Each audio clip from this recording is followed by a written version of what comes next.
Saying what we always say when the governor is out here, which is that we often get used to candidates when they come around for elective office in Western Mass telling us how they won't forget about Western Massachusetts.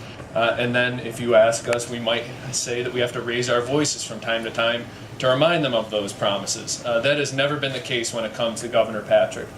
He has maintained his commitment to govern for the entire Commonwealth on issues both large and small. He has been there for us, and we can't say thank you enough for that, Governor. Thank you.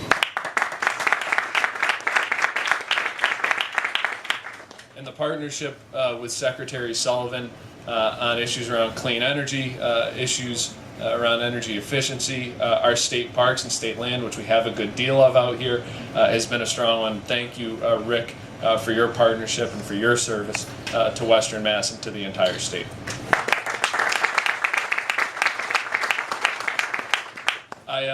As I was driving up here today from Pittsfield, I actually had the opportunity to talk to someone who's been involved in this project for some time and was disappointed he couldn't be here today.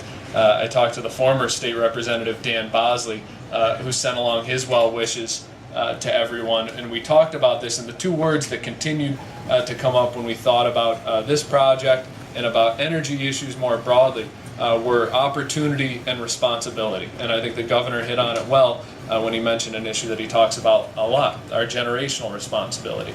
And I couldn't be prouder to represent two towns in Florida and Monroe that saw the opportunity that came out of taking on that responsibility of saying that we cannot simply wait for someone else to solve our energy problems, that we have an opportunity here and we are willing to have the difficult discussions, to make the tough choices, and to see the opportunity that lays ahead if we are willing to take up that burden, to do our part, to be a part of taking on our generational responsibility so that we can say we did everything we can and should do in our time to make sure that future generations aren't as dependent on fossil fuels. Future generations aren't talking about making this transition, but rather they're talking about when we came together to begin the end of fossil fuels in Massachusetts, in New England, and in this nation.